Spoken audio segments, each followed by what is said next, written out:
Que o Hakadosh Baruch Hu, o Santo Bendito seja Ele, nos abençoe neste dia, em nome de Yeshua. Amados, hoje nós vamos falar sobre a Parashá Shemot, que significa nomes, tá? Esta Parashá tem muitos ingredientes, mas nós haveremos de tratar algumas coisas de uma forma bem interessante. Como de costume, amados, nós vamos começar lá pela Brit Hadashah, tá? Onde Rabino Shaul fala sobre as línguas estranhas, tá?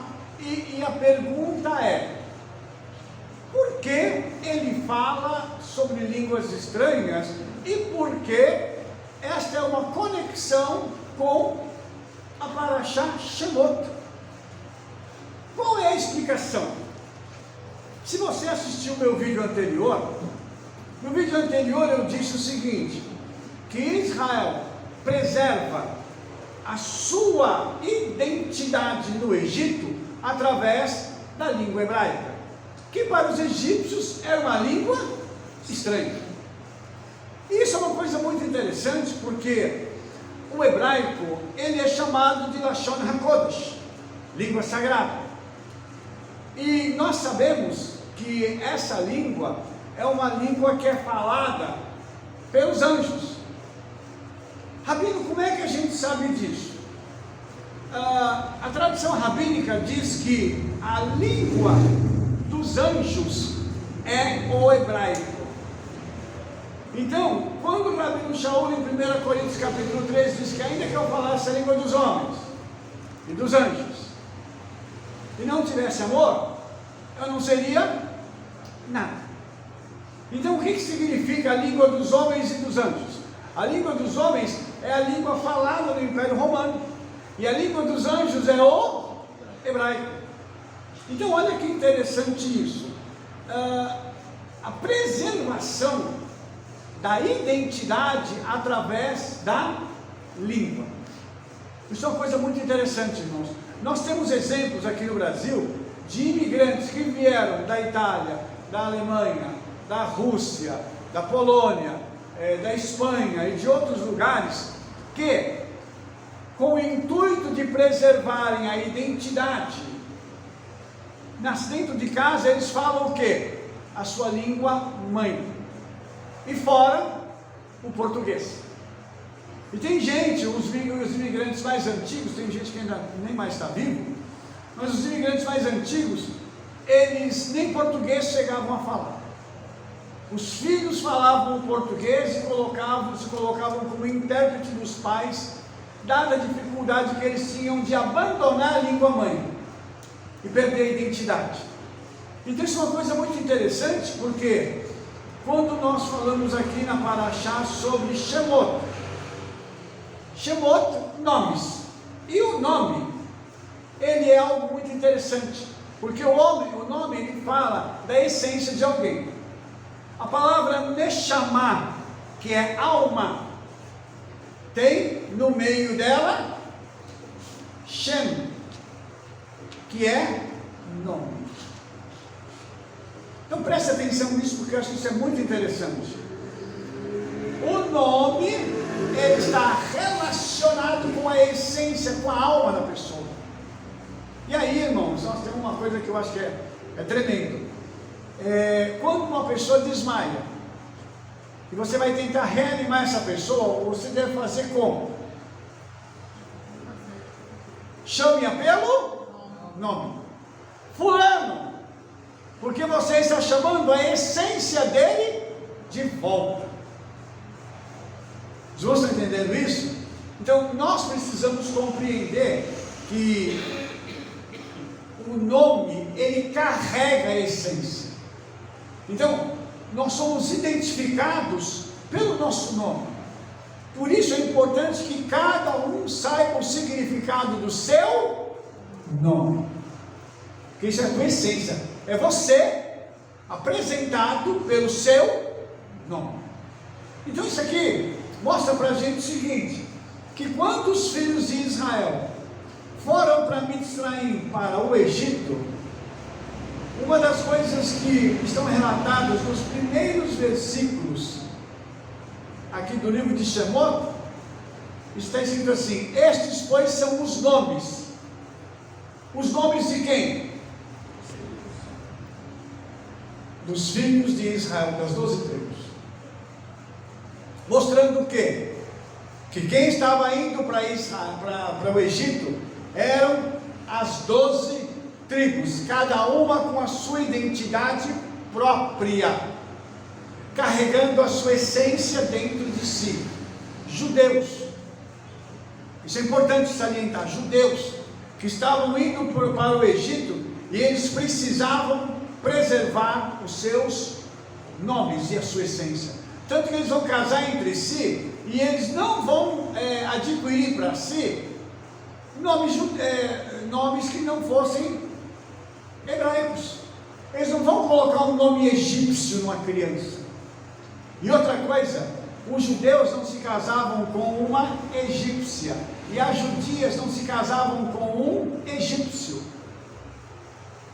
É discriminação. Não, é preservação da pureza da nação de Israel, mesmo fora de casa, no cativeiro.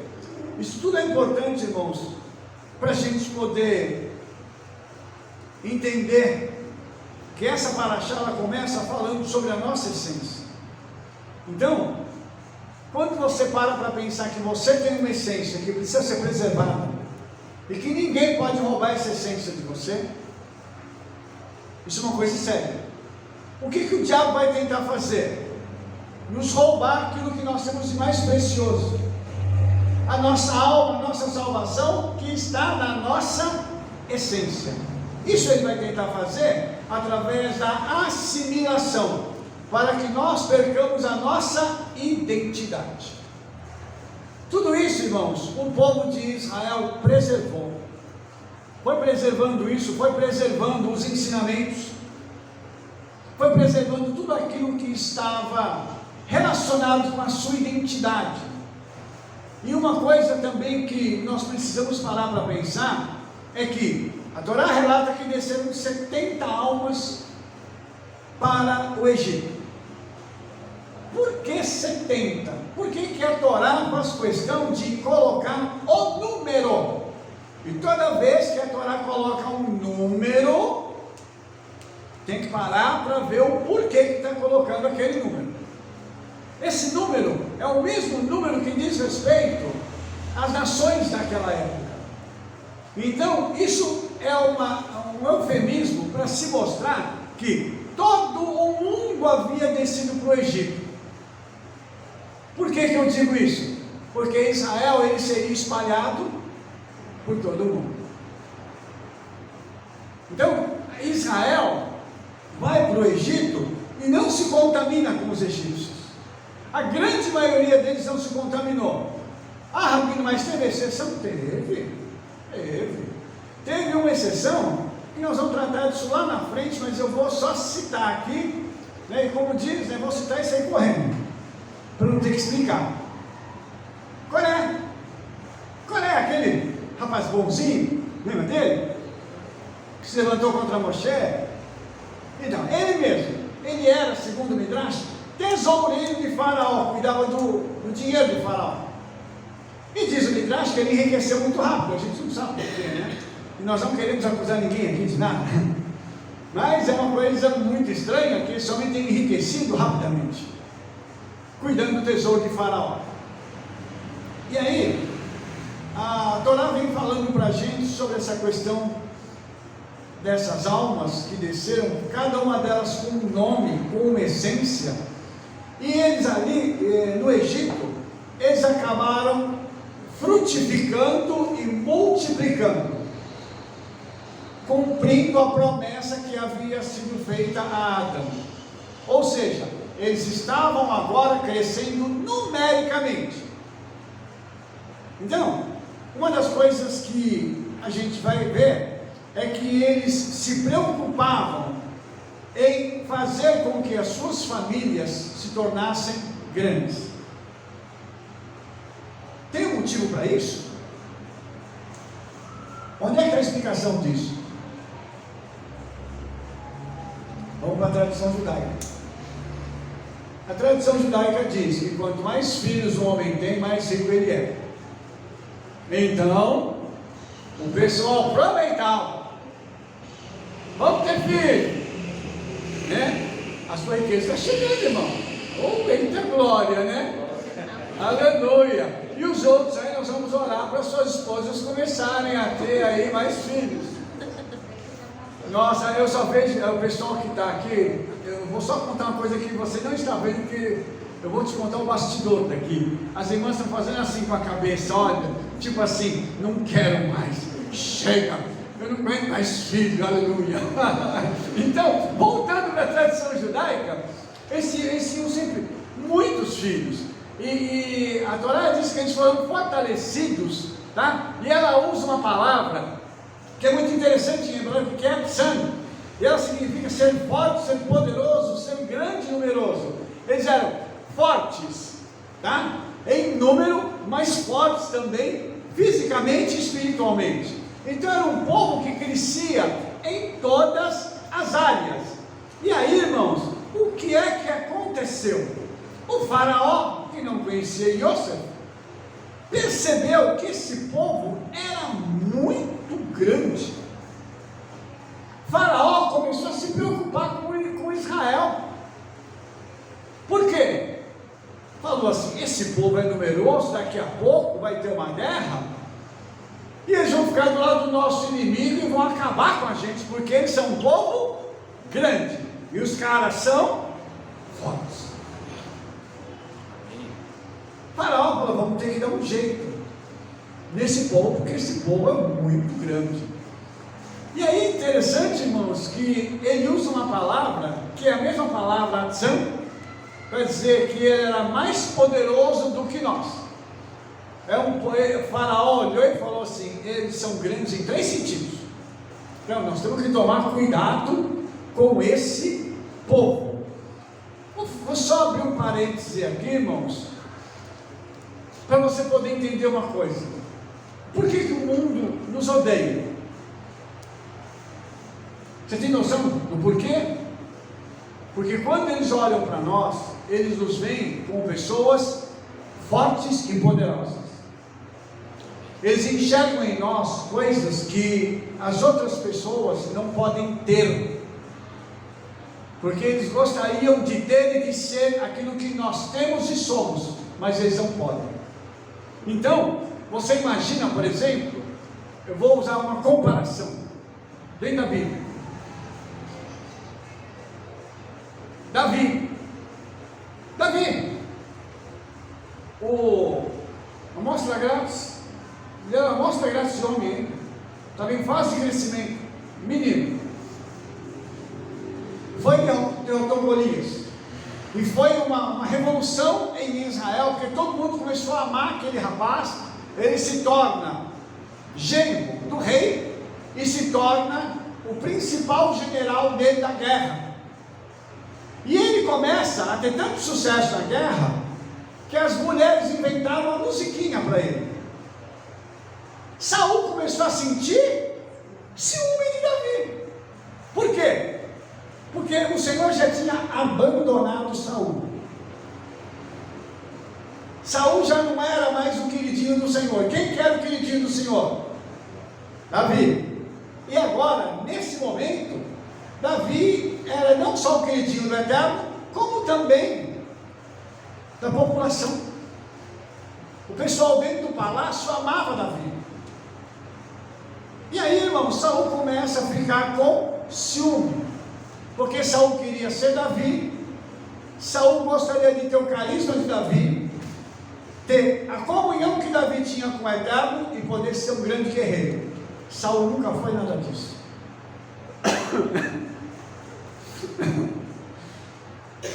Como é que ele foi eleito rei? Ele era um cara alto, bonito,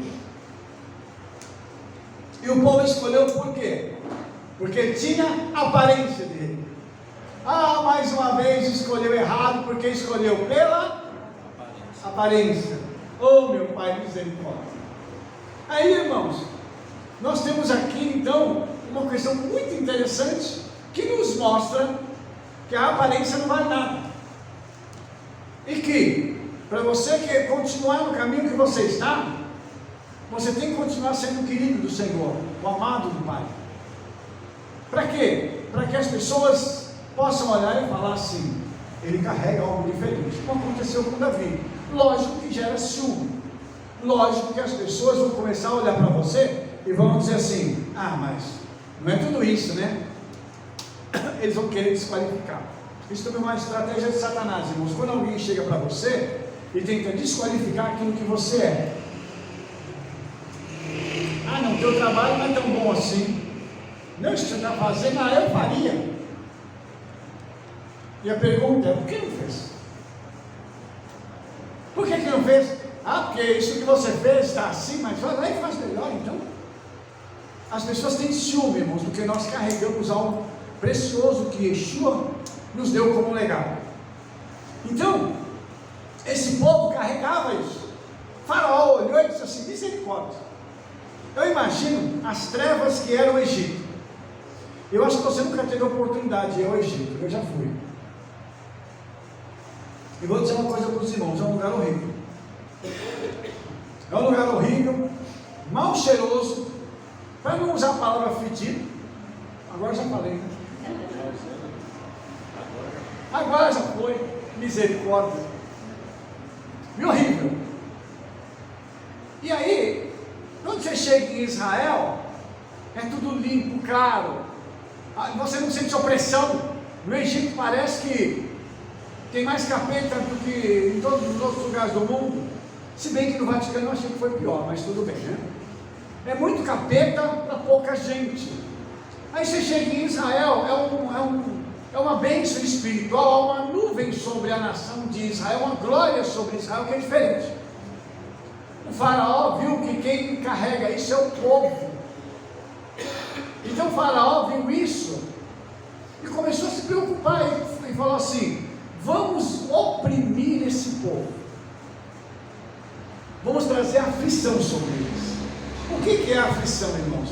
A palavra aflição é aná em hebraico. Ela significa gemido, suspiro, grito sufocado. Refere-se ao sofrimento de ordem física e mental.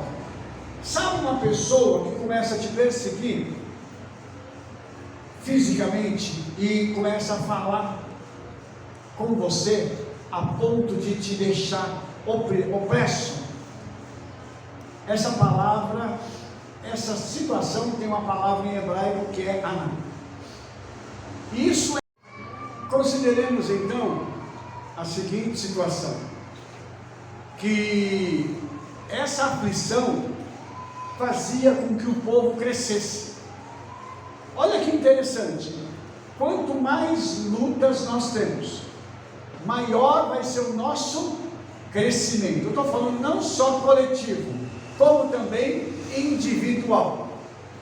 A coisa, irmãos, funciona assim: o diabo quer fazer de tudo para que nós não alcancemos os propósitos do Eterno, mas o diabo não tem como frear aquilo que o Senhor tem colocado em nossas mãos. Então nós temos que continuar fazendo aquilo que é necessário. Por quê? O povo se multiplicava, crescia, e os egípcios ficavam enfadados. Que chato, que droga! Quanto mais a gente faz contra eles, mais eles têm sucesso. Vocês já ouviram a expressão: o tiro saiu pela culatra? É mais ou menos isso aqui. O tiro está saindo pela culatra dos egípcios. Então, nós temos aqui, irmãos, essa situação que mostra para a gente o seguinte: eles quiseram adotar uma estratégia, vamos chamar, de fazer assim. Vamos fazer assim, ó. Vamos dar muito trabalho para eles, para que eles não possam ter uma vida boa com as suas famílias. Eles continuaram tendo uma vida familiar normal. Os homens chegavam em casa cansados de tanto trabalho. O Midrash diz uma coisa muito interessante sobre isso. Diz que as mulheres então colocavam uma roupa mais bonita e falavam para o marido: anima aí, para dar uma injeção de ânimo. Pega o microfone. eu estou cansado, eu não estou aguentando mais nada, porque eles trabalhavam muito, porque os egípcios estavam impondo uma grande carga sobre eles. Que elas iam no meio dos campos, toda bem vestida, arrumada, e visitavam os maridos ali, para de noite o negócio retribuir, né? É verdade. Tanto que os espelhos das mulheres foram usados no tabernáculo por causa disso também, né?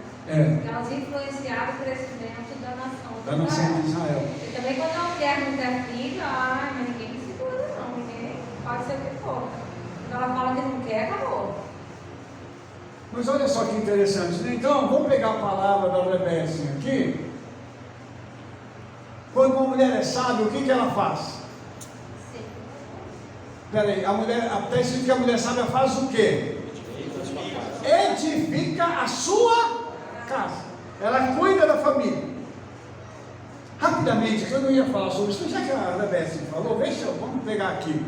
A palavra, quando o Eterno fala assim, que ele criou a mulher do lado do homem, da costela. Essa palavra aqui, tselem, lado, é a mesma palavra usada para sustentar as parentes que sustentavam o tabernáculo, o lado do tabernáculo. Qual é o papel da mulher? Sustentar o relacionamento.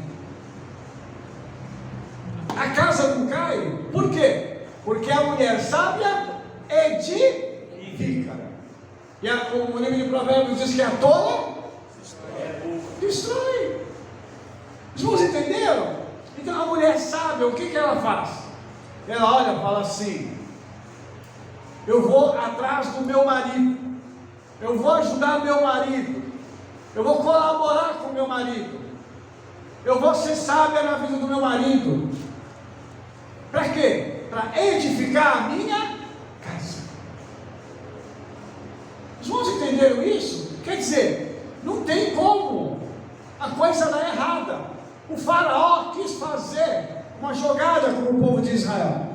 As mulheres disseram: aqui não, nós somos mais espertas do que você. E aí, irmãos, é aquela coisa gostosa, né, que a gente sabe que no judaísmo tem a figura da Edishman, né, que é a mãezona, que a gente chama de mãezona, né, aquela mulher que ela é guerreira, batalhadora, é a mulher que está sempre assistindo as coisas, ajudando em casa, na família. É aquela mulher que não desiste. Essa mulher é essa que está aqui no livro de Êxodo. Essa mulher é aquela que não desistiu do seu marido e falou assim: nós vamos fazer de tudo para que os nossos maridos compareçam e possam nos dar mais filhos, a ponto do povo se multiplicar. Elas fizeram parte delas. A estratégia adiantou? Não. Faraó então mandou chamar as parteiras hebreias, Shifrai-Pá, e diz assim: olha, quando vocês ajudarem no parto das hebreias e vocês virem elas sobre os assentos, se for menino, mate-o, se for menina, deixa viver. Presta atenção nisso, que isso aqui é muito interessante, irmãos, porque isso aqui vai acontecer de novo lá na Brit Hadashah, quando Yeshua nasce. Olha o diabo aqui usando a boca de Faraó para dizer o seguinte: o Salvador, o Redentor vai nascer. Antes que ele entre na história, nós vamos matá-lo. Só que o diabo esqueceu que o Senhor conhece mais do que ele, tem mais poder do que ele. Aleluia! E aí o Senhor entra então com uma estratégia. Ele fala assim: pode deixar que eu vou cuidar. Eu vou cuidar das minhas filhas e elas vão ter os filhos que precisam. E aqui é interessante, irmãos, porque quando ele fala aqui das parteiras, né, que elas estavam sobre, deixa eu ler aqui o texto direitinho, sobre os seus assentos, né? Aqui em hebraico tem uma palavra interessante E a palavra aqui é hayot, que pode significar animais, como também se refere aos seres viventes que estão na eternidade. Então é como se essas mulheres tivessem uma força tão grande para conceber, que elas fossem como animais. Naquele momento elas concebem, dão à luz e não tem problema nenhum, levantam para fazer o que precisam. Os irmãos já viram um animal nascendo? Uma cria de um animal nascendo? A fêmea dá a cria, levanta e vai embora. E o bebê dá aquela mexida, sai da placenta e vai embora. E é interessante que a palavra que ela usa aqui é essa, mas ela também usa essa palavra significa viventes, falando também que estas mulheres iam conceber filhos que seriam como seres celestiais, como anjos, e tão fortes e poderosos que eles seriam. Entenda isso, irmãos, isso aqui é uma coisa muito profunda que tem na Torá. Elas não precisavam de ajuda para dar à luz, e o faraó então ficou muito bravo com isso e mandou matar as crianças. Então isso mostra para a gente também o seguinte, irmãos, que quando as coisas derem errado para o inferno, eles vão tentar uma outra estratégia, vão tentar matá-los. Não deu certo fazer isso, eles vão buscar uma outra estratégia. E aqui o faraó então fala para lançar as crianças no rio, para matarem as crianças. Aí eu vou te fazer uma pergunta: a primeira praga contra o Egito foi contra quem? No microfone. O rio Nilo, o mesmo rio que ia matar as crianças, agora fica vermelho de sangue. Você acha que o Eterno deixa passar? Por favor. Veja bem que coisa interessante é essa. Planta para colher. Eu quero matar, não tem problema. Você tem intenção de matar? Não se preocupe, porque eu vou cuidar de você lá na frente e vou trazer morte sobre a sua casa. E olha que interessante, irmãos. A primeira praga já fala de morte, a última também. A primeira morte das crianças, relacionada à morte das crianças. A última praga vai matar quem? Os primogênitos. Olha que coisa interessante que o Eterno fez. Então, isso, irmãos, mostra o seguinte: que o Senhor não deixa barato. Quer se levantar contra o povo do Eterno? Pode se levantar, mas saiba que você vai receber a contrapartida disso. Ah, como é ruim! Ah, como é ruim levantar contra o servo do Eterno. O Senhor disse assim para Abraão: Abraão, quero te dar uma informação.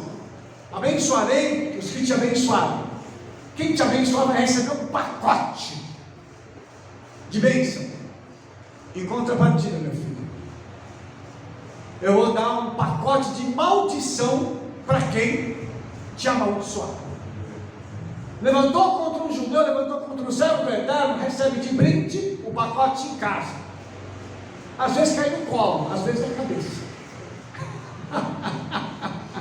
Mas bem, então o Senhor não perdeu o controle da história, Ele continua no controle da história. E aí, irmãos? Só posso voltar um pouquinho para as parteiras? Pode. Às vezes a gente teme tanto ao homem e não a Deus, né? Essas mulheres eram mulheres simples, né? Parteira é a mulher do povo, né? Mulheres simples. E houve uma ordem do rei, que era considerado um deus de Faraó: você vai matar todas as crianças. Imagina para uma pessoa muito simples que houve uma ordem de cima e tem que matar. Só que aqui está escrito que elas temeram ao Eterno e não ao rei. Elas temeram mais o Eterno do que o rei. Então assim, olha o ensinamento para nós, porque às vezes a gente teme sim. O chefe fala uma coisa, dependendo do que for, às vezes até alguma coisa contra. E você fala: não, eu não posso fazer, senão eu vou perder o emprego, porque eu não sei o quê. E a gente põe várias justificativas, né? Aqui ela podia usar várias justificativas, mas elas temeram ao Eterno. Elas falaram, não, nós não vamos fazer isso. Nós vamos deixar eles vivos. E aí o Eterno não fica devendo nada para ninguém. Ele estabeleceu casas para essas mulheres. E o Senhor falou, já que vocês sacrificaram, porque elas estavam correndo risco de vida, Sim. eu vou estabelecer a casa de vocês. Né? Então, assim, a importância da gente, isso eu falo por mim, né? Nossa, quanto a gente tem que temer o Eterno em relação ao homem, porque às vezes a gente teme muito ao homem, né? Porque está vendo o homem dá medo na gente, às vezes, mas não teme ao Eterno, né? E nós temos que ter isso em mente, irmãos. Tem que ter isso em mente. Por isso que eu estou falando aqui de levante. O inimigo levantou, não se preocupa não. Deixa levantar. Levanta para cair. Fique tranquilo. Continuando a história, as mulheres continuavam incentivando seus maridos, né? Lá em Êxodo capítulo 2, verso 1 ao 6, fala de um varão da casa de Levi que se casou com uma filha de Levi, e ela concebeu e teve um filho, e vendo que ele era formoso, escondeu 3 meses. Como é que era o nome desse menino? Moshe. Olha o Redentor nascendo aqui. Adiantou o faraó fazer alguma coisa? Não. Aí, o inimigo vai ter poder para fazer alguma coisa? Não. Mas o legal disso não é só essa parte, é a continuidade, porque essa criança foi escondida, aí a mãe um dia não podendo mais esconder, colocou numa arca de juncos, betumou e colocou o menino à beira do rio. E você conhece a história? Miriam ficou olhando, aí a filha de Faraó sai para tomar banho no rio. Aí a filha de Faraó vê a criança e fala, ai que bonitinho, que lindo esse menino, vou pegar ele para criar. E aí Miriam chega e fala assim, ó, ele ainda precisa tomar leite. Você quer que eu contrate, que eu chame uma ama de leite para você? Aí chama quem? A mãe. E aí a filha de Faraó fala assim, vou te pagar um salário para você cuidar do meu filho, que é teu. Eu vou te pagar um salário para tu cuidar dele. Quando depois se der bom, você traz ele para casa. Tá? Você cuida dele, depois você traz ele para mim. Irmãos, aí você vai parar onde? No palácio de Faraó. Aquele que falou que ia matar, agora está com o menino dentro de casa. O redentor que ele queria matar, está dentro da casa dele. Tem que sustentar agora. E sustenta ele. E eu vou pagar para te sustentar. Vou te dar educação. Vou te dar o que tem de melhor. Amados, o diabo cegou Faraó. Porque a filha falou, ô pai, deixa pai, deixa. E mulher tem um negócio que é terrível. Olha só, meu pai, que as mulheres não estão escutando a gente, você também aqui, né? Mulher quando fala assim, ai amor, deixa, por favor. Meu pai, que perigo que é isso? Que perigo que a gente fica sem jeito de falar? Não. E os irmãos estão aqui, você também não está vendo, os irmãos aqui estão rindo. Porque agora as mulheres estão do lado e não tem como fugir delas. Meu pai eterno, que bênção. E aí, Moshe está no Palácio Real. Eu contei a história aqui de Moshe no Palácio Real, como ele ficou gago. Está no nosso vídeo anterior, eu não vou mencionar isso de novo, mas eu quero mencionar uma coisa para você, que é a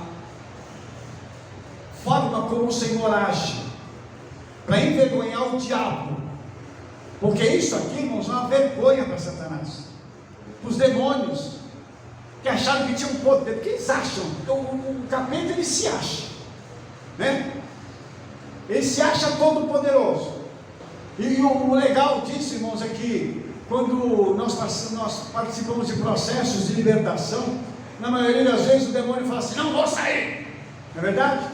Eu não vou sair, grita, fala e tal. Aí quando você fala assim, em nome de Yeshua, junta tudo e sai. Quando você vê, cadê ele? Já foi. O bonzão, aquele nervosinho, teve que ir embora. Aqui, Moshe foi colocado pelos anjos dentro do palácio. Eu duvido que não tinha anjo cercando Moshe. Os irmãos deviam olhar e falar assim: é ruim, hein? Não vou botar a mão nesse menino, não, tá? Olha a quantidade, olha o tamanho da espada que eles estão portando. Você acha, irmão, por favor, você acha que nós estamos desamparados nesse mundo, sem proteção? Não, não estamos. Por isso, nós precisamos compreender que quando Moshe vai para a casa de Faraó, aí a história vai dar um salto tremendo e vai nos mostrar um momento então que ele sai para ver os filhos de Israel. E por que isso aconteceu? Ele tinha 40 anos quando ele foi ver os irmãos. Ele passou todo esse tempo no palácio, aprendendo, absorvendo. Mas Moshe agora vai ver os seus irmãos, e a Torá diz que ele encontra os irmãos sendo oprimidos por um egípcio, camarada batendo nos seus irmãos, e Moshe fica um pouco bravo com isso. Um homem de 40 anos, ele vai dar um golpe no egípcio e mata ele. Provavelmente era um soldado. Matou, pegou e enterrou, acabou. No dia seguinte, Moshe sai e 2 judeus brigando. E aí chega para o cara que está errado.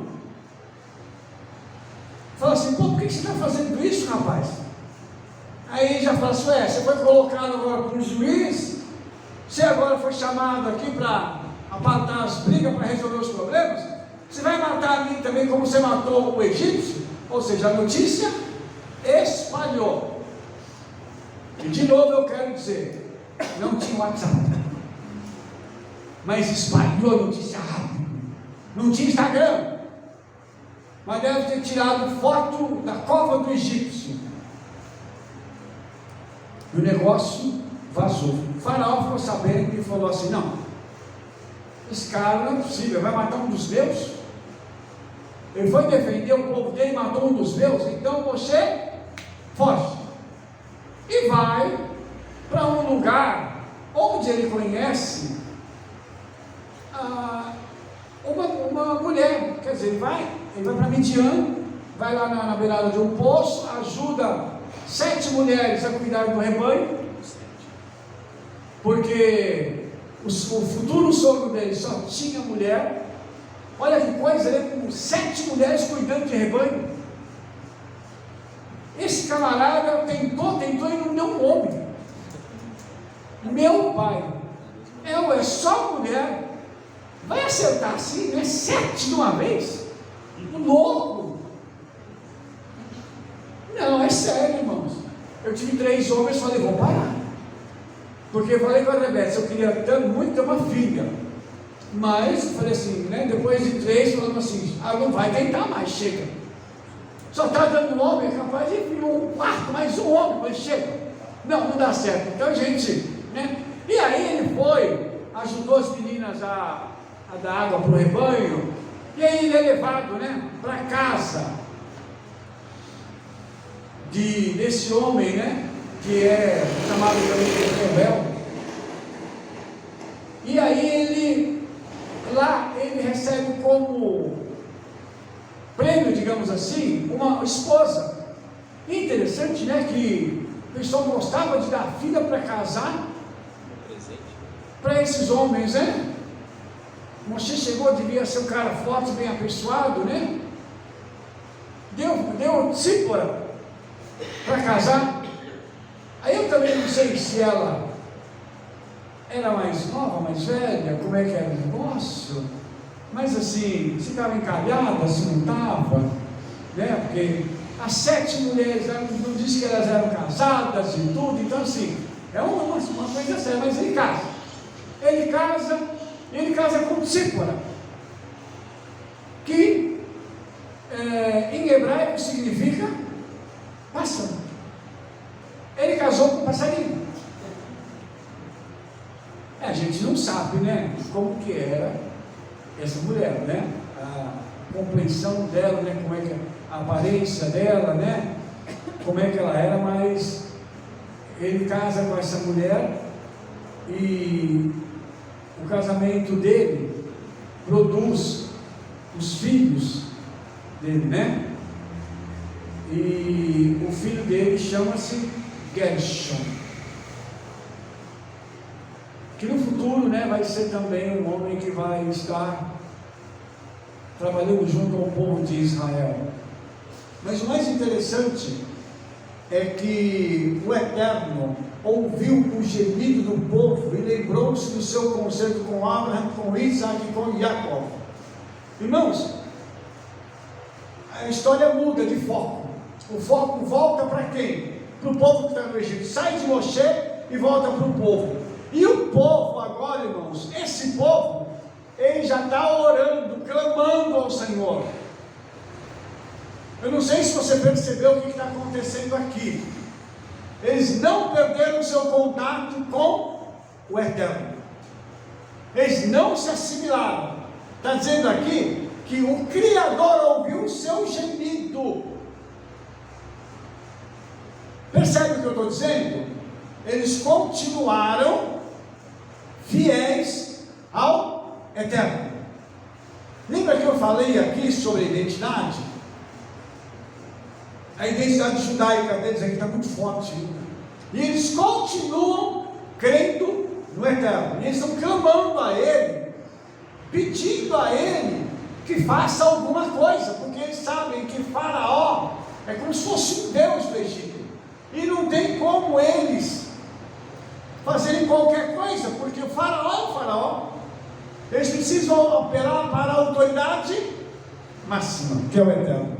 Então, todas as vezes, irmãos, que nós tivermos qualquer problema, em que nós não temos como recorrer aqui na terra, nós temos que clamar aos céus, para que o Eterno entre e possa fazer justiça por nós. E aí, ele fala que o Eterno se lembrou do seu concerto com Abraão, Isaac e Jacó.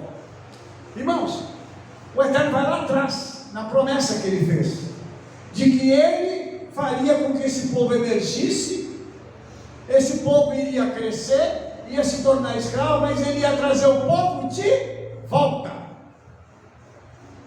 Então o Eterno se lembrou disso. Rabino, o Eterno esqueceu? Não, a palavra lembrar é zakar, que significa pensar, meditar ou dar atenção a alguma coisa. Não é que o Eterno tenha se esquecido. Ele parou para dizer o seguinte: vou tratar desse assunto agora de forma mais detalhada. Por que a gente ora e fala assim, Eterno, lembra disso? Ele esqueceu? Não. Senhor, dá atenção ao meu pedido, à minha oração. Dá atenção, Senhor. Por quê? Porque tem hora que isso para a gente é grave. E aí, cada pessoa tem um problema que para ela isso é grave. Para ela isso é opressivo. Para ela isso é importante. O seu problema para mim pode não ser grande, mas para você é enorme. E vice-versa. Então tudo isso é uma relação pessoal que nós temos com o Eterno, e ele se lembra. Só que aqui ele lembrou de uma nação. Ele lembra de uma nação. E aí, irmãos, Moshe está num dia normal de trabalho dele, cuidando do rebanho do seu sogro Jetro. Deixa eu voltar um pouquinho. Não vai mudar de assunto, eu não consigo. Então quer dizer que nós temos uma aliança com o Eterno. Os nossos pais têm uma aliança com o Eterno. Os nossos pais, Abraão, Isaac e Jacó, eles... Com certeza. O nosso gemido está alto. E o Senhor atentou para a nossa condição. Porque vai ter um momento em que o Senhor sabe o quanto nós vamos suportar. Sim. Aqui ele já viu que o povo já não suporta mais. Que a luta está tão grande, no nível tão alto, que se ele não intervir, ninguém se salva mais. É verdade. Eles se perdem, né?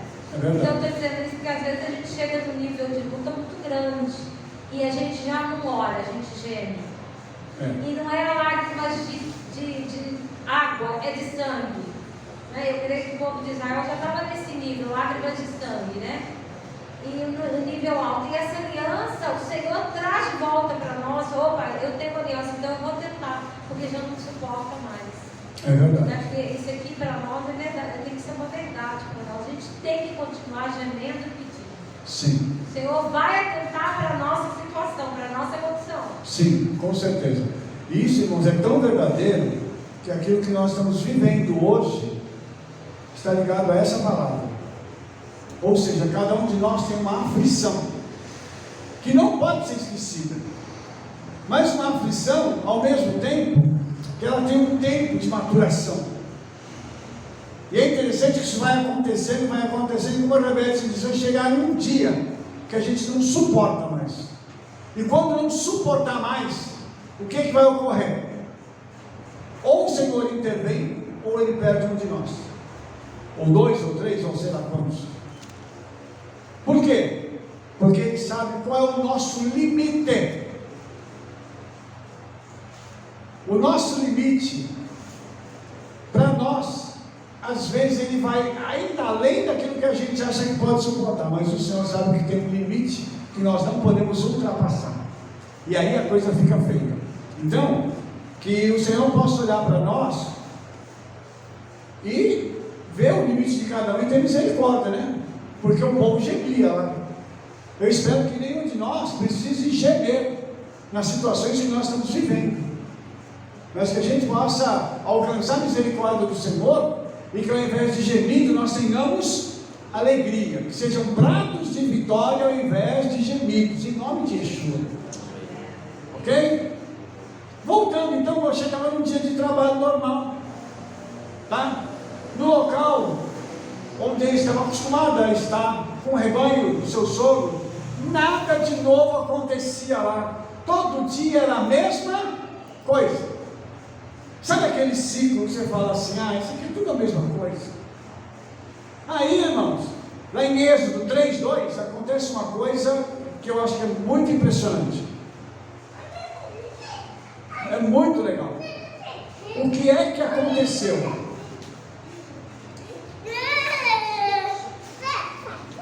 O que é que ocorreu? Nós tivemos uma invasão de uma criança aqui. O que é que ocorreu, irmãos? A palavra do Eterno diz assim, Êxodo 3:2: E apareceu do mensageiro do Eterno uma chama de fogo no meio de uma sarça, e olhou, e eis que a sarça ardia no fogo, e a sarça não se consumia. Sabe aquele momento em que você fala assim, está tudo tranquilo hoje, de repente você olha do lado, uma sarça, um arbusto, desse tamanho mais ou menos, um arbusto que dá no deserto. De repente ele olha, aquele arbusto está pegando fogo. Só que esse fogo é um fogo diferente, é um fogo que não consome o arbusto, porque o arbusto continua igual. A pergunta é, que raio de fogo é esse? Que ele tem aparência de fogo, eu estou identificando como fogo, mas ele não age como fogo. E descobriu que aquele fogo era um mensageiro do Eterno. Num dia que para ele era normal. Que dia legal, que dia tranquilo, o mensageiro do Eterno aparece e estraga tudo. Fala, Senhor, esse dia é para marcar a tua vida. Esse dia é para marcar a tua vida. Por favor, repita comigo, esse dia é para marcar a sua vida. Esse dia é para marcar a tua vida. Em nome de Yeshua. Vocês vão entender isso? Então, olha só que coisa tremenda. Ele aparece nessa sarça, e ele aí vai começar a falar com Moshe. você vai começar a ouvir a voz deste ser. Você está lembrando de alguma coisa? Ele ouve a voz. Adão ouvia a voz do Eterno no Garden Éden. Aqui ele está vendo uma sarça, ele está vendo fogo. Adão não via, mas ele ouvia a mesma voz. Meu Pai, olha a experiência que você está tendo.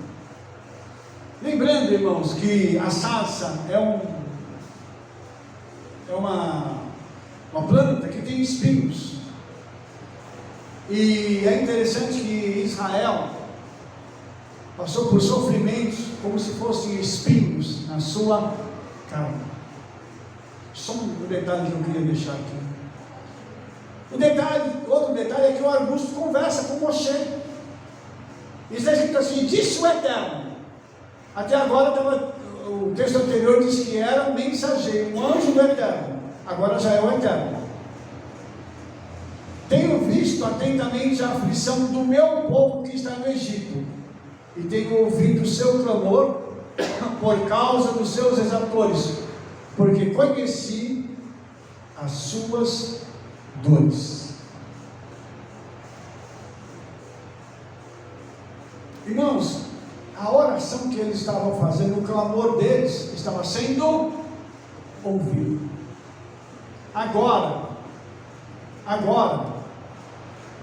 isso estava tendo uma repercussão na eternidade. E o Senhor chama Moshe e diz assim: ó, o clamor deles, eu quero falar com você sobre o clamor deles, porque eu vou dar para você algo para ajudar a eles. Será que você entendeu o que eu estou dizendo? Vou repetir. O povo tem uma necessidade, e o Senhor está falando conosco hoje, dizendo o seguinte: eu quero você para ajudar a eles. Glória a Deus. Aí, o que o Senhor fala com ele? Lá no verso 10, capítulo 3, verso 10. Vem agora, pois eu te enviarei a Faraó para que tires o meu povo do Egito. Ah, Senhor, espera aí. Você está brincando comigo? Eu vou virar um xalia agora? Porque a palavra enviada aqui é xalá. É a mesma palavra para xalia, o enviado. Ele ia se transformar agora num xalia? Ah, Senhor, espera aí. A palavra povo aqui é am, que diz respeito ao povo de Israel. Então ele está dizendo o seguinte: eu vou te enviar para Israel que está no Egito. Você não vai pregar para egípcio, você não vai fazer nada com o povo egípcio. Eu não tenho compromisso com o povo egípcio, mas eu tenho uma aliança com o povo de Israel. Eu e você não temos compromisso a não ser com aquelas pessoas que o Senhor colocar diante de nós, que são as ovelhas perdidas da casa de Israel. Nós não temos compromisso com outras pessoas, mas sim com estes. Então estes precisam ser visitados pelo Senhor, e que Ele use a nossa vida para que isso aconteça. Então a paraxá está sendo muito clara conosco, para que nós possamos ser esses instrumentos, esses vasos nas mãos do Senhor, para alcançar essas pessoas. Aí você vai fazer uma coisa, ele vai começar a argumentar com o Eterno. Você lembrou de alguém ou não? Vou ler uma passagem para você aqui, depois eu vou te falar quem é essa pessoa. Assim veio a minha palavra do Eterno dizendo: antes que te formasse no ventre, eu te conheci, e antes que saísse da madre, te santifiquei, as nações te dei por profeta. Nós estamos falando de Jeremias, tio Jerê. Ah, tio Jerê, aleluia. Jeremias, antes que você chegasse no ventre da sua mãe, eu já tinha contato contigo, eu formei a tua alma, Jeremias. Eu peguei, dei uma identidade para você, você seria sacerdote, eu dei um upgrade disso para você ser profeta. E eu fiz uma outra coisa, Jeremias, eu coloquei você, para que você possa pregar para as nações da nação de Israel, e aquelas que estiverem no entorno vão ouvir a tua palavra, Jeremias. Por quê? Aqueles que não te ouvirem vão ser julgados pela minha palavra. Preste atenção. O profeta, ele age como abençoador e como aquele que leva julgamento. Não ouve a palavra do profeta para você ver. Não ouve não. Duvida de profeta para você ver. Rabino Shaul diz que nós devemos julgar a profecia, não o profeta. Profeta é gente, profeta é homem, profeta é mulher. Você acha que não vai errar um dia? Vai. Pega a palavra dele está batendo. É aquilo que o Senhor tem falado com você. Recebe e creia. Porque o que está escrito aqui, nós devemos crer nos profetas e nós haveríamos de prosperar. A palavra significa ter sucesso. O profeta falou, creia. Não fica, mas será que é isso? Será que é aquilo? Será que é aquilo outro? Para de duvidar. Acredite só. E permita que o Espírito Santo materialize essa palavra na sua vida.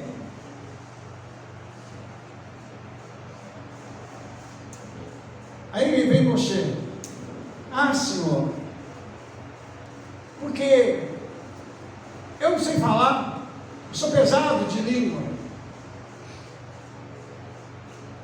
Os rabinos interpretam aqui que ele era gago, por causa daquilo que aconteceu, que eu falei no vídeo anterior, que ele foi pegar uma brasa, colocou na boca e ficou gago. E aí, irmãos, veio minha Rebete e fala assim: quando você está diante do Eterno, não perde a oportunidade. O Eterno falou assim: não cria a língua, eu não criei tudo. O que ele estava querendo dizer para Moshe? Moshe, me pede e eu te curo. Moshe pediu para ser curado? Moshe pediu o quê? Envia uma outra pessoa e o Eterno ficou tão bravo e falou assim: vai me achar, irmão. Pronto. Vem então, Eterno. O cara tem que ser muito, que com todo o respeito que eu tenho para o Moshe, leva. Nessa hora, se ele tinha tomado alguma coisa, comigo umas folhas de alface, ele estava assim: mas não, Senhor, envia outro que eu. Ele está diante do Criador dos céus e da terra, falando assim: eu quero você. E olha que o Eterno não desistiu dele. Vou enviar, mas você vai junto. Você vai junto. É você que eu quero. É você que o Senhor quer. Não passa a sua bênção para outro, não. Não recolhe a sua mão e diga assim: ah, não, Senhor, dá isso aqui para outro. Eu não tenho condição de fazer. Como assim? Alguém aqui morreu? Não. Alô? Nave chamando terra, responda. Alguém aqui morreu? Não. Está todo mundo vivo. Aleluia. O Espírito Santo habita em nós. Aleluia. Aquele que ajudou a criar o universo está conosco. Então, Ele pode fazer com que nós façamos qualquer coisa. Você tem dúvida de alguma coisa? Nós temos um problema, que às vezes é sério, chamado apendicite aguda. Sério, irmãos? É um negócio sério, é uma praga isso. Entendeu? A gente pega o celular, começa a distrair com o celular e vai estudar. Ah, mas é muita coisa. Vou assistir um vídeo lá. Ah, eu vou ouvir o Rabino, é 1h30. O Rabino falando na minha cabeça. Meu pai, misericórdia. Mas vai ver aqueles vídeos lá, ver 50 vídeos, deu 1h30. Big Brother. Big Brother. Aquele lixo todo. Tem que converter, né? Já viu o Big Brother, tem que converter. Mas vocês não estão entendendo? O profeta, ele está diante do Senhor. Aquele momento tem que abrir a boca. A hora que você estiver diante do Senhor, e o Espírito Santo fala assim: o que você quer? Abre a boca aí, pede. O que te impede de fazer a obra? Ah, Senhor, eu preciso do quê? Um carro maior? Ora, pedindo um carro maior. Vou profetizar um carro maior. Vou profetizar um carro maior para vocês. Entendeu? Começar a fazer fila de caminhonete aqui, ó. A diesel. A informação chegando ali. Os que não têm carro. Os que não têm carro vão ter carro próprio. É isso que te impede? Rabino, eu preciso ganhar mais. Você precisa ganhar quanto? Rabino, eu preciso ganhar 10 mil. Vou começar a orar para você ganhar 10 mil. Ah, eu preciso ganhar 20. Vamos começar a pedir para você ganhar 20. Mas ó, lembra bem: o dinheiro não é seu, é do Senhor. E na próxima sexta-feira eu vou trazer uma palavra para vocês aqui, mostrando algo que eu encontrei lá no livro de 2 Coríntios, capítulo 8, que é extraordinário e libertador sobre essa questão financeira. Lindo negócio, mas vai ficar para a próxima sexta-feira. E você não vai estar aqui para ver, depois eu conto para vocês essa coisa nova aí, tá? Voltando agora para Chá, você podia naquela hora pedir qualquer coisa para o Senhor poder usar a vida dele. Imagine você estar diante do Criador e perder essa oportunidade. Aí o Moisés disse assim: mas como é que vai ser, Senhor? Eu vou e falar, não vai querer me ouvir. Eu até diz assim: certamente eu serei contigo. Isto será por sinal de que eu te enviei. Quando houver tirado o povo do Egito, servireis a Elohim nesse monte, em Horeb. Eles vão voltar para lá, e lá eles vão receber uma outra visitação do Senhor. Então, veja bem, irmãos, quando o Senhor fala conosco, quando Ele fala conosco, nós temos que parar para ouvir e obedecer. Quem envia, capacita. E quem capacita, também dá todas as ferramentas, as condições para que as coisas possam acontecer. Você acha que vai te faltar recurso para você fazer alguma coisa? Ah, Rabino, eu preciso estudar, eu preciso comprar livro. É só você falar: Senhor, eu escolhi o livro XYZ, fala para ele os livros que você quer. E fala assim: Senhor, eu preciso comprar, eu não tenho dinheiro. Eu duvido que o dinheiro não vai chegar. Eu duvido. Se é para o Senhor, você não vai comprar revista em quadrinho. Acho que nem tem mais isso, né? É antigo, né? Acabou a revista em quadrinho, né? Nem tem mais. Então, essas coisas bobas já não tem mais. Se você pedir isso para o Senhor, Ele vai trazer para você. E aí, irmãos, você disse assim: mas eles também, quando eu chegar lá, Senhor, eles vão perguntar assim: quem é que está me enviando? Você vem em nome de quem? Olha você viajando, porque ele já achou que o povo ia perguntar isso para ele. Qual é a resposta, Betel? E disse Elohim a Moshe: eu serei o que serei. Disse mais: assim diz aos filhos de Israel: eu serei, me enviou a vós. Lá em hebraico, esse aqui é o tetragrama. Lá em hebraico é Ereir, Asher, Ereir. Eu serei o que serei, ou eu me torno aquilo que me torna. Irmãos, o verbo ser e o verbo ter em hebraico não tem no presente. Ou ele está no passado, ou ele está no futuro. Aqui, esse verbo está no futuro. Eu serei o que serei. O que está precisando, Moshe? Senhor, eu preciso que o Senhor esteja comigo lá, que o Senhor se manifeste através de milagres. Eu serei o milagre que acontecerá lá, então você pode ficar tranquilo que eu vou me transformar nisso para você. Senhor, eu preciso de uma outra coisa assim. O Senhor será isso para você, ele se transformará nisso para você. Ele se tornará aquilo que você precisa que ele se torne. O tetragrama, ele é muito poderoso. Também, se você quiser saber mais, tem um vídeo sobre o tetragrama lá no nosso canal, falando para você que está nos escutando aqui. E aí, esse tetragrama, ele é um nome que não tem pronúncia. Se perdeu a pronúncia desse nome. Não é Jeová, não é Yahvé e não é Javé. Eu queria só informar uma coisa aqui, irmãos, que me passou batido agora, né? No hebraico não tem letra J. Não tem. Como é que eles acharam certos nomes? Jeremias é Irmiahu. De onde é que eles tiraram Jesus? É Yeshua. O tetragrama é IHVH. Então, de onde eles tiraram isso? O problema, irmãos, é que os nossos abençoados tradutores, eu nem sei o que eles fizeram com a Bíblia. Ainda bem que não perdeu a essência da salvação, mas tem coisa que está complicado para entender. E os maiores males entendidos da história estão conectados a quê? A erros cometidos por eles.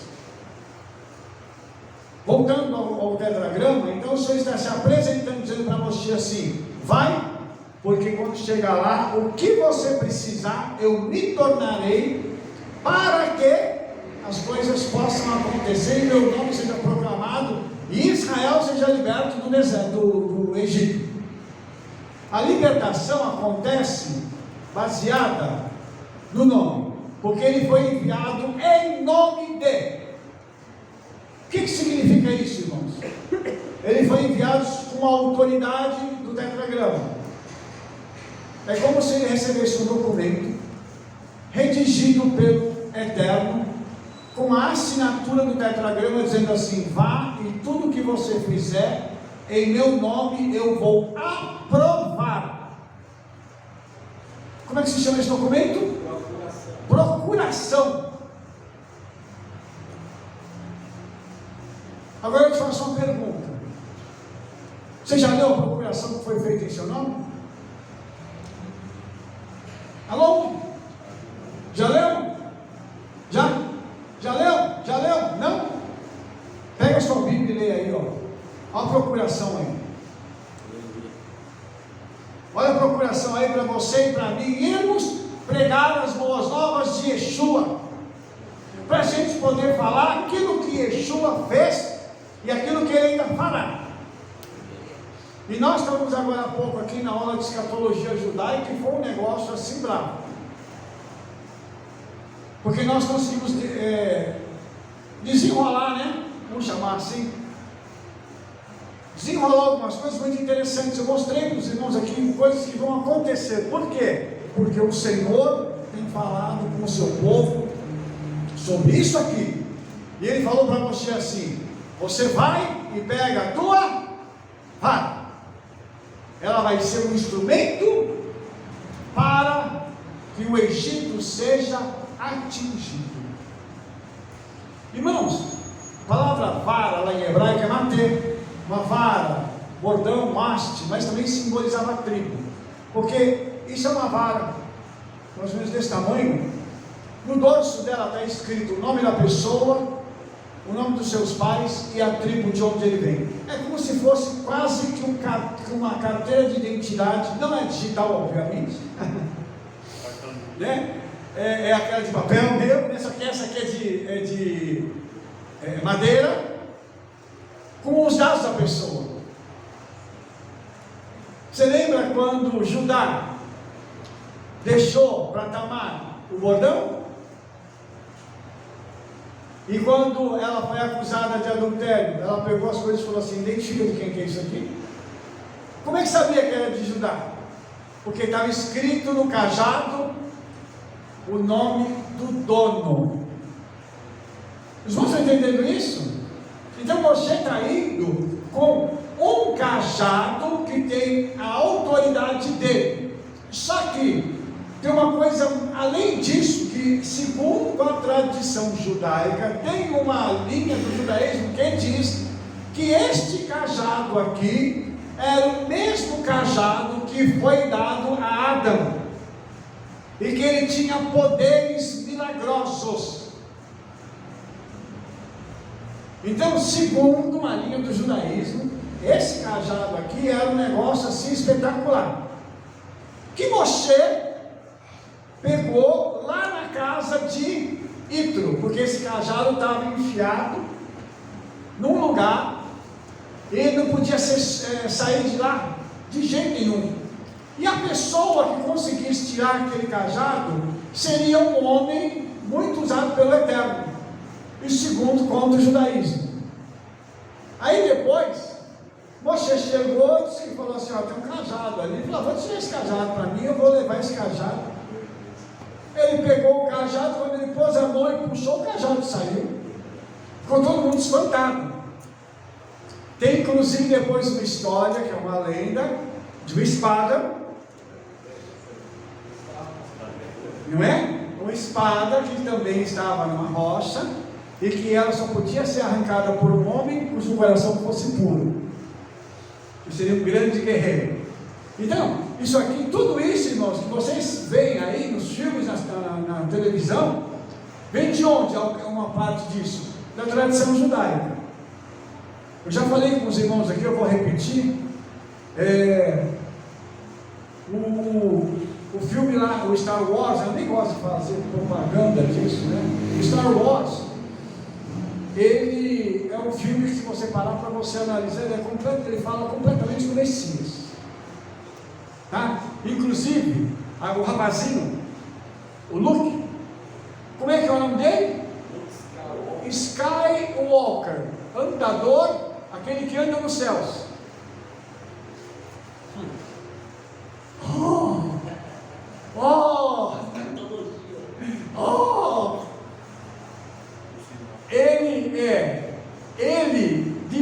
Ele tem uma coisa que acompanha ele, que se chama a força. Sabe como é que os cabalistas chamam o Eterno? Um dos nomes dele? A força. Então, irmãos, tudo isso é tirado daí. Voltando aqui, pessoal, só curiosidade, voltando aqui para a Torá, né? Um dia a gente vai fazer um vídeo só com essas coisinhas assim, bem legais, para o pessoal poder ter mais um pouco de, né? E Moshe então reclama, continua reclamando com o Senhor, né? Para enviar ele e tal. Ele chama Arão para que seja o seu intermediário, o seu porta-voz. E aí é como se Moshe estivesse falando em língua estranha e Arão interpretando. Olha que interessante isso. E aí, irmãos, nós temos uma coisa muito interessante, porque Moshe recebe toda essa revelação e ele tem que voltar para casa, porque lembra que ele estava cuidando do rebanho de Ítro? Ele tem que voltar para a casa do sogro, que é onde ele mora, junto com a família, para falar para o sogro que ele ia voltar para os irmãos dele, que estão no Egito, para ver se eles ainda estavam vivos. Ele nem sabia como o povo estava lá. Então, Ítro diz para ele assim: vai com Shalom, né? Vai com Shalom. E aí, quando ele está fazendo isso, o Senhor diz assim para ele: então dirás a Faraó, assim diz o Eterno, Israel é meu filho, meu primogênito. Irmãos, só para mim tentar terminar aqui, duas coisas aqui chamam a atenção nesse texto. Primeiro, Israel é meu filho. Filho. A palavra ben, ela vem de um verbo que significa construir. É como se o Senhor estivesse dizendo assim: eu construí Israel, eu gerei e construí o povo. E esse foi o meu primogênito. Eu não tenho outro, eu tenho o primogênito, que é Israel. Eu não sei se você entendeu o que eu disse. Quem somos nós? Fomos gerados no céu como primogênitos do Senhor, com direito à herança. A maior parte da herança é nossa. E o Senhor falou assim: e vocês são o meu Israel.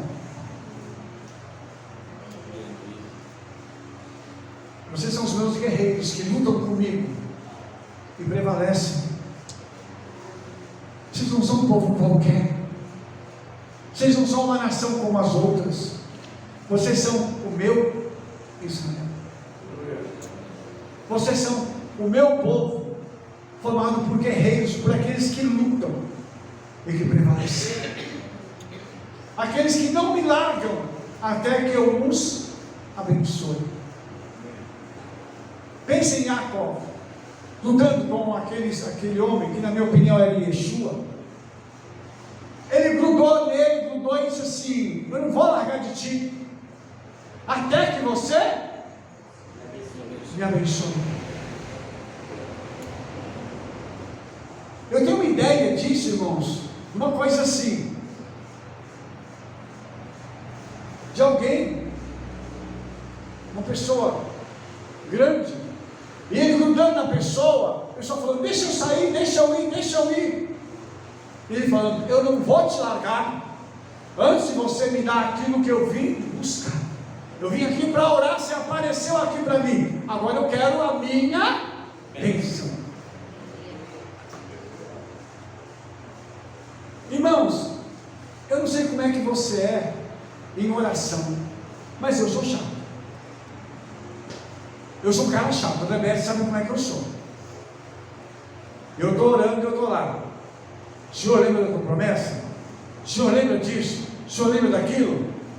Essa semana, Rebeca falou um negócio para mim, num vídeo que ela viu. Não foi isso? Ela assistiu um vídeo sobre a China. Não foi isso? Aí ela assistiu um vídeo sobre a China, o Espírito Santo falou assim: lembra da visão? Aí eu, lembrei. E aí eu fui questionar o Senhor. Eu falei assim: ó Senhor, se o Senhor falou, se o Senhor mostrou isso nessa visão, eu quero. Agora eu quero. Chegou no tempo, agora eu quero, Senhor. Agora eu estou pronto para isso, Senhor. E foi uma chatice, porque eu fiquei insistindo com o Senhor. Só que eu não parei. Eu continuo insistindo até hoje. Inclusive eu estou falando agora, Senhor, você está ouvindo? Eu quero aquele negócio da visão. Você que está me assistindo aqui, está todo mundo olhando e com aquele ponto de interrogação, dizendo assim: você não vai contar a visão? Vocês ouviram a risadinha deles? Então tá bom, eu vou contar a visão. Eu tive uma visão que eu tinha recebido uma passagem de avião, e eu peguei a passagem e embarquei. Quando eu desembarquei, eu estava na China. E aí eu entrei no escritório com vários empresários chineses. E aí um deles conversava comigo em português. E aí nós começamos a conversar e ele falou assim: os contratos aqui estão em português e chinês. Eu disse: ok, o teor é o mesmo, você pode ficar tranquilo que o teor é tudo igual. Eu disse: tá bom. Aí ele falou assim: nós queremos editar os seus livros aqui na China para enriquecer o povo chinês. Aí eu falei assim: tá bom. Eu falei assim: quantos livros vocês vão querer fazer? Vai ser 10 mil? Aí ele começou a rir. Ele disse: não, Rabino, não. Aqui na China é diferente. Aqui na China a gente não faz essa quantidade. Aí eu falei assim: nossa, é mesmo? Eu pensei, vai fazer menos, né? Ele falou: não, aqui o país é muito grande, a gente faz 1 milhão de cópias. Aí eu disse assim: aí o senhor vai receber aqui $1 americano por cópia. Está aqui no contrato, e nós vamos assinar aqui de vários livros que o senhor vai poder nos permitir imprimir. E eu olhava assim, aqueles contratos na minha frente, e ele dizia assim: agora você vai assinar os contratos. E a visão foi essa. Tem anos isso. Só que essa semana a Reversa me falou, dizendo que na China está crescendo muito o número de crentes e de judeus, inclusive judeus messiânicos. Então, eu falei: Senhor, então que se cumpra isso. Vocês entenderam? É capaz de ultrapassar o Brasil em número de crentes. É a previsão, né? Então, os irmãos entenderam? Aí, irmãos, é aquela coisa. Eu não pedi isso. Eu nunca sonhei em fazer uma coisa dessa. Mas se o Espírito Santo mostrou, agora eu quero que ele cumpra. Eu não estou falando isso com arrogância. É com muita humildade. Eu falei para a Rebeca: não é pelo dinheiro. Os irmãos imaginam você poder ajudar centenas de milhares de pessoas com algo que você produziu, e essas pessoas sendo tocadas, edificadas e transformadas por essa palavra? Não sei se você entende, mas é algo maior do que dinheiro. O dinheiro, irmãos, ele compra muita coisa, mas tem coisa que o dinheiro não compra. É verdade. Olha, a obra do Senhor é muito maior do que dinheiro. A obra do Senhor, ela envolve pessoas, ela envolve vidas, ela envolve situações de cura, de libertação, de salvação. A obra é muito mais do que dinheiro. A gente precisa de dinheiro? Precisa, né? E o dinheiro é importante? Não, ele é ferramenta. O importante é a presença de Cristo. O importante é isso que a gente está tendo aqui agora. Essa presença aqui. Isso que é importante. Então, quando eu vejo Moshe se dispondo a ir buscar o povo, a falar com o faraó, a enfrentar o faraó, eu falo assim: não, eu quero ir também. É para enfrentar, nós já estamos enfrentando, né, Rebeca? Há anos nós enfrentamos principados e potestades, que a briga com a gente é um pouco diferente. Não é demônio que vem. Quando vem é principado e potestade. Mas eles esqueceram que tem um que está conosco, que é maior do que eles, e não pode tocar na nossa vida. Então, para mim terminar a paraxá, quando Moshe vai conversar com o faraó, eu vou dar um salto aqui, vou para o capítulo 5, verso 2. Quando eles vão conversar com o faraó, falar: olha, o Senhor está dizendo que é para deixar o povo dele sair para sacrificar, tem que ir a caminho de 3 dias e tal. O faraó pergunta assim: quem é o Eterno?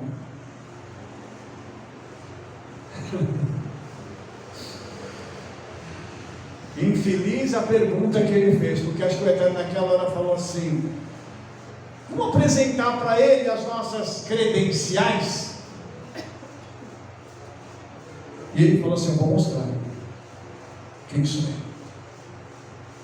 eu. Eu quero terminar essa paraxá dizendo para você o seguinte: todas as vezes que alguém se levantar contra você e disser assim: quem é você? Quem você pensa que você é? Você diz assim: eu sou servo do Senhor Yeshua. Ele vai mostrar a você as credenciais dele, porque eu sou só seu servo. Eu não sou nada, eu sou somente seu servo. E é em nome dele, irmãos, que nós somos. E é no poder dele que nós andamos. E é com a autoridade dele que nós pregamos. Buscando sempre algo maior. Buscando sempre algo para glorificar o nome dele. Porque importa que ele cresça e que nós diminuamos. Se tem alguém que tem que levar a honra e a glória, é ele. Eu me lembro que quando eu fiz a tradução da Brit Hadashah, a minha dedicatória foi muito pequena, ela foi mínima. Eu escrevi uma frase. Eu escrevi assim: aquele que fez de um ninguém alguém. Foi isso que eu escrevi. Porque é assim que eu me sinto. Eu não era ninguém, irmãos. Eu não me considero. Mas eu sei que o Senhor tem usado a nossa vida para ajudar as pessoas. Esse é o nosso objetivo. Assim como Moshe respondeu o chamado, agora ele responde e vai. Nós estamos respondendo a esse chamado e indo. E fazendo a obra, pregando a palavra, ensinando, escrevendo, preparando material para vocês poderem ter cada vez mais recursos para que a vida de vocês seja enriquecida. Só para a gente entender, irmãos. Mais uma vez, o dinheiro é importante? Não. O importante é uma vida. O importante é a salvação. O dinheiro ele vem como acessório de tudo isso. É óbvio que a gente precisa de dinheiro para viver, mas a nossa preocupação não é dinheiro. Uma coisa que me deixa feliz é ver o progresso dos irmãos. Quantas vezes aqui, vocês são testemunhas, eu falei de vocês, do progresso que vocês têm feito, com alegria, de ver vocês crescendo, de ver vocês se desenvolvendo, às vezes pegando o laço, mas falar assim: vocês vão continuar crescendo para a glória de Yeshua. O povo de Israel foi assim. Eles cresceram em meio à dor e em meio ao sofrimento, mas se transformaram no povo mais importante do mundo. Hoje, se o mundo existe, deve isso a Israel.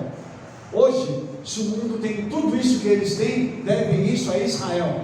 Hoje, se a Bíblia está nas mãos de milhões, de bilhões de pessoas, deve isso a Israel. E nós somos esse povo que temos que levar adiante essa herança, assim como aconteceu com o povo de Israel, sem perder a nossa essência judaica, sem perder essa pegada que nós temos de sermos judeus, onde quer que nós andemos. Não deixe que ninguém roube a tua essência. Não deixe que ninguém roube aquilo que você é.